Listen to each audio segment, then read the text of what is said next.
was able, with the success I had had as an actor in mainstream films, it allowed me to at least be able to make these smaller films. Son, you're a politician.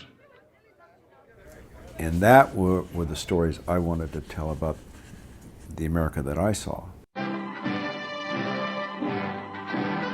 remember the end of the Second World War. There was a lot of sloganeering in the country about it was all red, white, and blue talk, and how great we were. And we are great. We're a great country. Did Deep Throat say that people's lives are in danger? Yes. What else did he say? He said everyone is involved. But when I became a filmmaker, I wanted to tell a story about the America that I grew up in that was different than the one that was being popularized. I lied to the American people. I lied about what I knew. What I would say a gray zone. It was a gray area that wasn't being touched on, where things were more complex. And so that Sundance became an extension of that, giving other people a chance to do the same thing.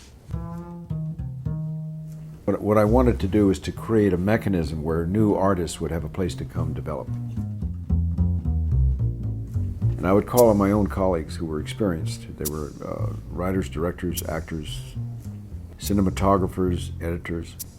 Would they come up for a period of about a month? To the only place I could afford to give over was the property in Utah on the mountain. Would you come up and work with these new filmmakers? At the time, I didn't know it was going to last or not. You could see that we were building some new talent, and they were being able to get their movies made. Here are your names. Mr. Brown, Mr. White, Mr. Blonde, Mr. Blue, Mr. Orange, and Mr. Pink.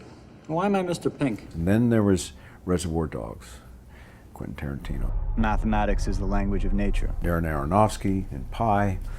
You had Kimberly Pierce and Boys Don't Cry. And there's a number of films that came through. Why not? You're beautiful.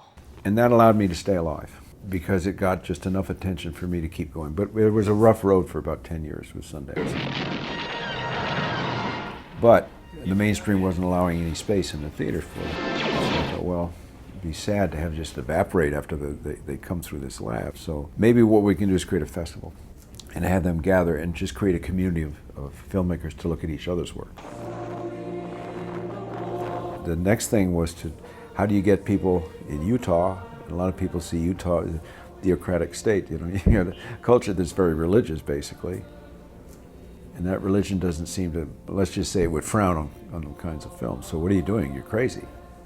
I said, well, maybe that's why we should do it. We should make this weird. What are you doing up in Utah? Now, let's make it in the winter. Now it's really getting weird. Maybe it's just so weird, people will come because it's weird. When I think about the first year, when we only had one theater there, the old Egyptian theater, and there was no promotion, there was nothing, you know, no support. When some of these films came through, Quentin's film, and then Soderbergh's film, Sex, Lies, and Videotape, suddenly there was an attention there in Park City that didn't exist. And we were able to survive, but just barely. I think Roger Ebert was the first real supporter, and he stayed that way all the way through. I will be forever indebted to Roger and to Harvey Weinstein. That's why Harvey Weinstein was so valuable, because he came in and he wanted to buy films there and then build them into something that could be considered more mainstream. Now, I didn't feel that was our mission to see who buys. It was our mission just to show the work. Things started to move with Hoop Dreams. Well, Hoop Dreams was a documentary that came in the mid-90s. Suddenly documentaries stepped up a level. Can I watch you walk? Sure. So the people begin to look at them differently rather than just something that you do like, you know, castor oil. This is the story of us and our bands over 7 years. And suddenly documentaries begin to really move, and the support of them began to move, and I was thrilled.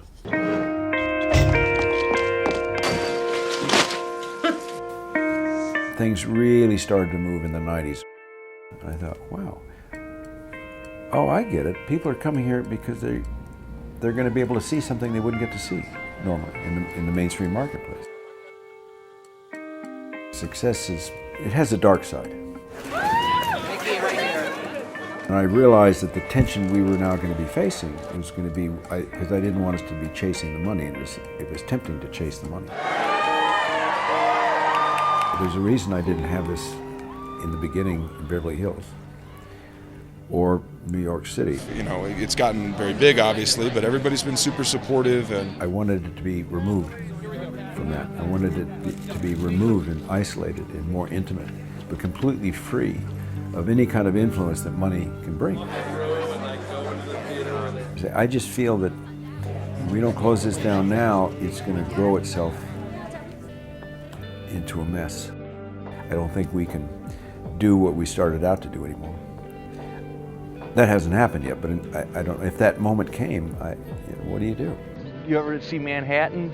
You ever see The Seventh Seal, where they have these great dialogues with these great backgrounds? I think we created an aspiration. I think creating something new that gave people a chance who wouldn't normally have that chance to be seen, and to give audiences a chance to see something they might not normally see.